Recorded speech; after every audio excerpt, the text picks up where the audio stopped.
Islami ka rregulla, edhe detyra, edhe obligime.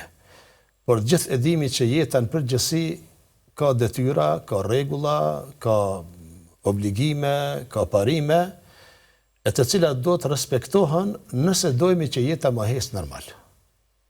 Nëse marrëmi jetën tonë praktike, mënyrën që lëvizmi në rrugë, blejmi, bisedojmi, që sillmi me raportet me shtetin, me shoqërinë, me njerëzit, shitblerja, këto ka rregulla. Pa rregulla nuk bëhen.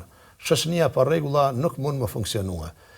Edhe feja pa rregulla nuk mund të funksionojë. Po përmbrana tyne, Islami ka